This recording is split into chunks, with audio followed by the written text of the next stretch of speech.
Have you ever wondered why many farmers are making losses? Why they do almost everything right, but they forget this one thing: management. So today I want to share with you how I manage my grafted trees. Yeah, many people have ways to do their things, but this is how I do my thing, and this is how it helps me out. My trees grow very well. Um, I've been reluctant a bit. I've been having quite a lot of work, many programs, and yeah, come to find trees are going off course. So a grafted tree has two parts. It has the upper part that is called the scion, and then the lower part that is called the rootstock. The upper part, the scion, is mainly uh, that uh, that has to bear the branches, the leaves, foliage, and the fruits that you desire. Then the lower part just provides the rootstock. Yeah. Why we graft? Two main reasons: yields and disease resistance. Of course, there are other uses that you can add on like adaptability of the tree,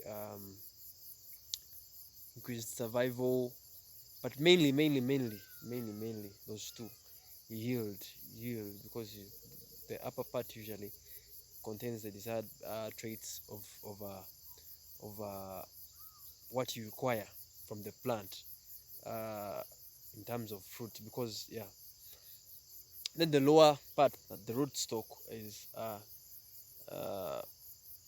what gives us resistance mainly, resistance to diseases and pest infestation.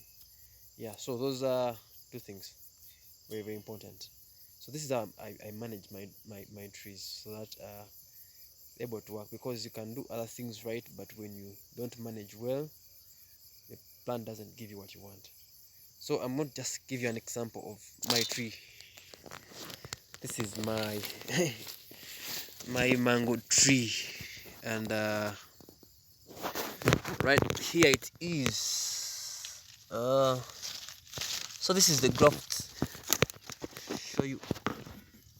See this part is where the graft happened. So this above part is the scion, and the other part is the rootstock. Usually this is for disease resistance, and adaptability.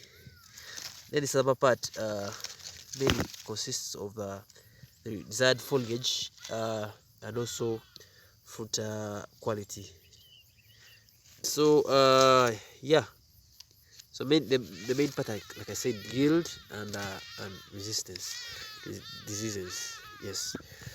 So this is my grafted plant. What I need from the downer part are only roots, and what I need from the upper part are this other part. I need leaves and the fruits that will grow in the future. So you see, when I took long to come to check on this tree, uh, see what happened to the tree. It started to grow stems on the rootstock. Rootstock. When you have a grafted tree, you should not let this happen. You should not let your tree reach this extent. Yeah, your tree has to be well. And the thing about these trees, they also start to develop flowers. You see, there were flowers that are developed here. I had to remove them earlier because this is a high sprouting quality. So that started to develop flowers because the season had reached for flowering. But the tree is not yet stable to hold fruits. So I had to remove the flowers. So now, I want to make this video as short as possible. So I'm going to remove these with is downer stems on their rootstock, because I don't need them. The only thing that I need from this part is the roots. This part is what gives the plant nutrients, access to nutrients from the soil. Then this other part is what gives us the yield. So the division here is the joint here. So I'm going to use my panga. Of course, there are other better implements to use, but this is what I found was for me to use. So, don't know.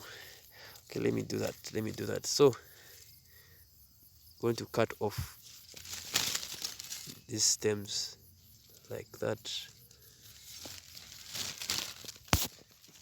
Do it that you don't damage the other part of the tree.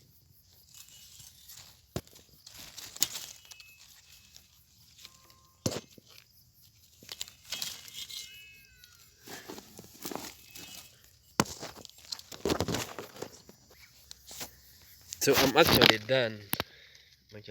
There's no I would record everything very well when I'm holding my panga. So this is the tree. I've cleaned the tree. So you make sure you cut this do these cuttings that you don't do another rough cut that can lead to infestation of diseases. Just do that simple cut with no scratches. So I've cleaned my tree. So because this is another part that I desire branches to grow this upper side and not these lower sides, because this part requires the roots. I just need only the roots from this plant. Sorry.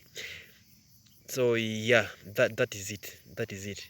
So when I remove these branches, the energy will concentrate up here, because if these branches remain there, these are the other fake branches, if they remain there, they will take more energy. It want my energy to concentrate on this other upper part, so that the plant grows very fast. So I'm just going to show you another case scenario where I left the tree, and I've told you I've not been this side for quite some time. So that's the effect of you not doing your management. And I believe the tree maybe will be very far, because now the energy was expended to produce these other branches, which were of no use. Okay, let me show you another example. So apparently the other example is this one. See this tree? It was sprouted. I left it, forgot, because the cutting is, don't know if you could see somewhere here. Sorry, it's a bit dark, but yeah. So it grew these are bigger stems, and which are not required. Excessive stems. Yeah. So what happens when you what? When you don't do management on your trees. Like this one now has very many excessive, just that it's a bit dark here.